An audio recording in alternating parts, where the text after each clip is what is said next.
to Summon the Demon Lord, the second season, is a pretty damn entertaining anime. It's not excellent or anything, but it's a fun isolated experience. I can see it from here! We're practically there, Rem! Hey, you awake? I like it when the main characters are evil in nature, but end up committing acts of bravery.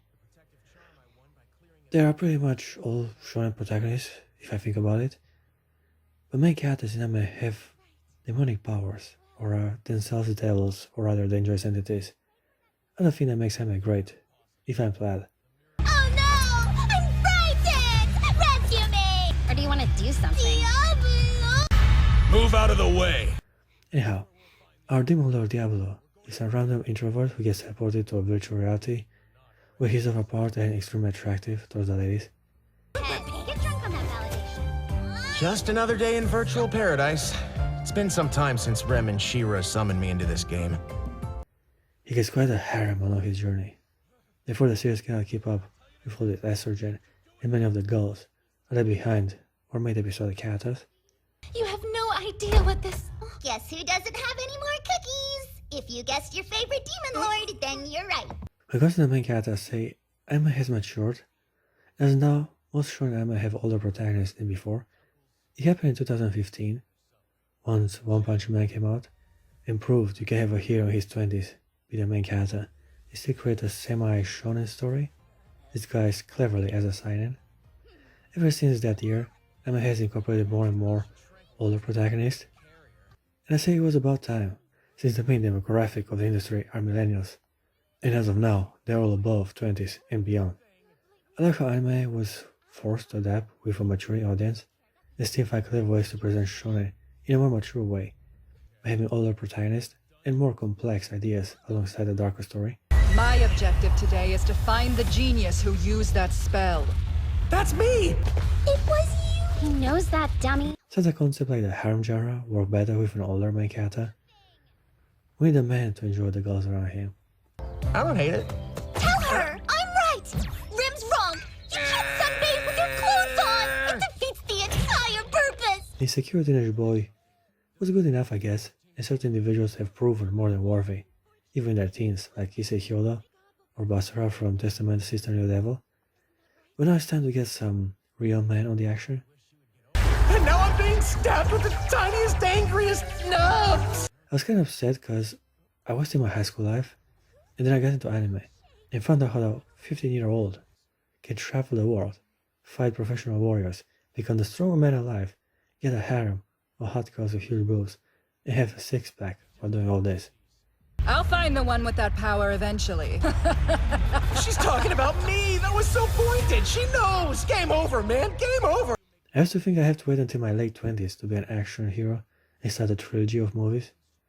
If only I would have watched anime as a kid, I'd have already had a harem by now.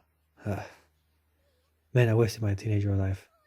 Sadly, here I am, talking about the exploits of others, rather than living my own hero journey. Ironically, this was the life Diablo used to have as an introvert, until he was teleported to a video game reality, where he can fight everyone and flirt with every hot girl from the kingdom. Do we like him or not? Yeah. This is awesome. This isekai genre is popular as mecha was in the 90s.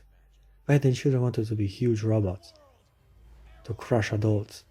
Late in the 20s, the big shonen exploited the fantasy of being a teenager who becomes the greatest warrior alive. And now, we have people in their 20s who regret their wasteful lives and wish to start over in a better world, where they make the law and are feared and respected by the masses. Man, anime is pretty good in keeping up with the time. Except for the haircuts. Those are stuck in Mad Max 80s movies. I really enjoyed the first season. It had some cool moments alongside some awesome partial nudity. You did it, Diablo! Thank you! Well, all I heard was breast. I say partial because we get no nip slips, despite the abundance of female skin exposure. It's kinda ironic how now that we have older main characters, we get a bit less nudity than with teenagers. Sad, I say really sad. But this year only Mother of Goddess Dormitory is a nudity and a big bouncy naked boobs, worthy of the edgy harem genre. Stop! Please keep ththose things to yourself. When it comes to Diablo, I say he's pretty much a standard stereotype of a dude who is overpowered, yet insecure of his social skills. It's pretty much a dream scenario for all us introverts. I mean, I would definitely love to wake up as a demon lord with a lot of money and surrounded by provocative, beautiful slave ladies. We came here to test out a new spell. So please focus. Wait, a new what now? Diablo himself is pretty enough to attract girls on his own merit, even though his personality is kind of standard and bland. He ain't exactly the main reason I watch the show, and neither is the action. As I have mentioned that this season is a slight improvement over its predecessor.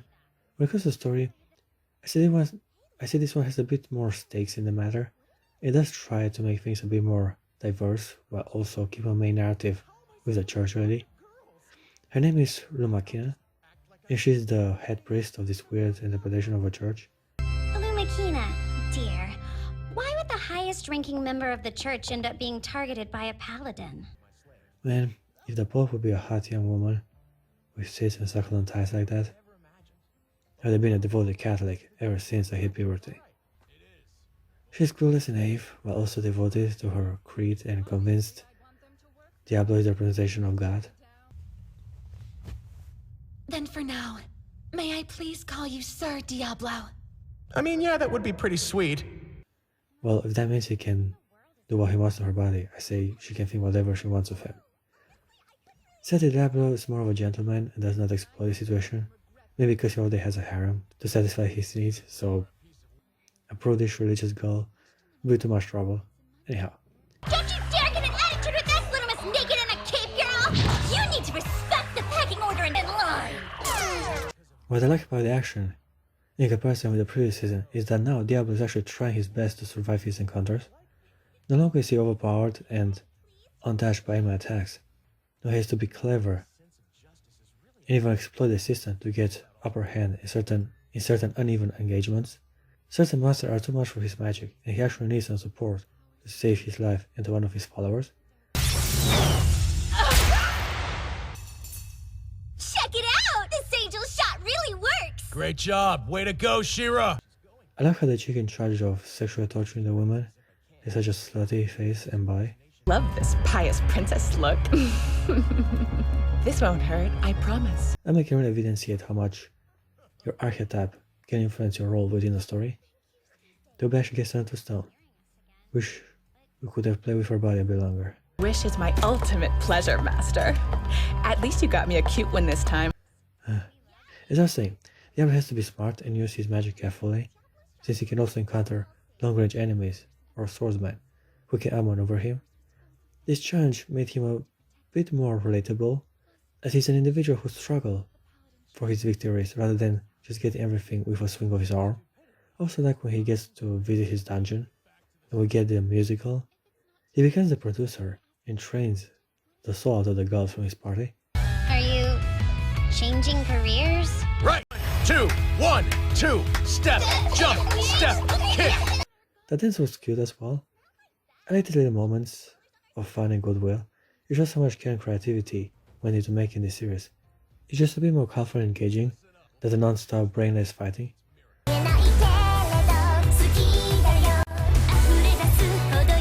Also, I love the ending song of this show. It brings so much energy and positivity vibe to it that I end up searching for the full song to listen as I walk outside.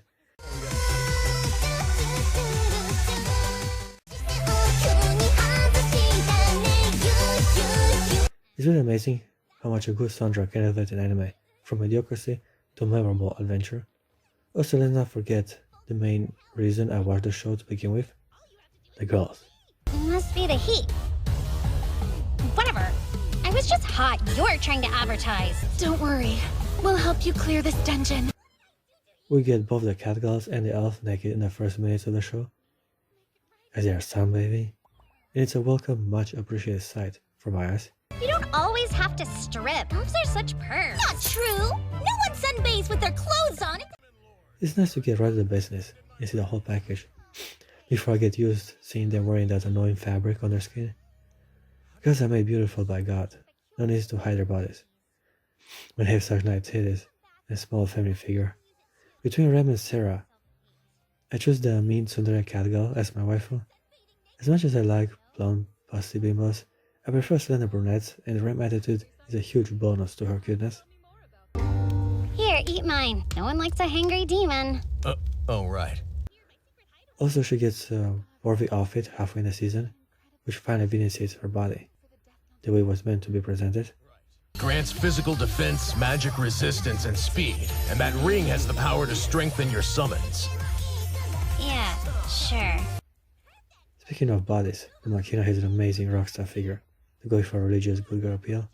She's also naked in the first few episodes of the show. And even Diablo is seduced by her charms.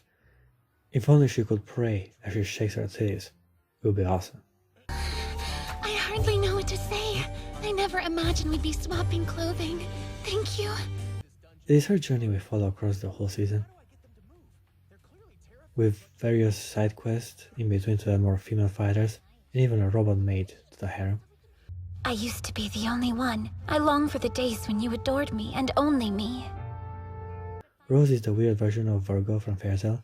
She's an obedient, perverted servant. I wasn't busy, so I thought I'd punish myself. You gotta be kidding me. Which is exactly what the Demon Lord needs in his journey. Also there's this sniper girl, Red High, Phoenix, who at first seems hostile towards Diablo, to only end up charmed by his charisma and bravery. No way! That cape is rare equipment! Crimson wings! And is that a magic gun she's got over her shoulder? This time the main cat actually had the chance to score with a beautiful MILF lady. Yeah, he gets cold feet and runs away from her bed, right when things were getting interesting. Man, such a shame. Diablo!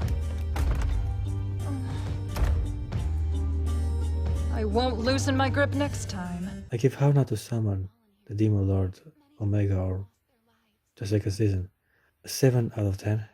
The show is no masterpiece of storytelling for sure, but it's hard not to appreciate the goodwill and effort that went into this anime. Man, that's gotta suck. Hey!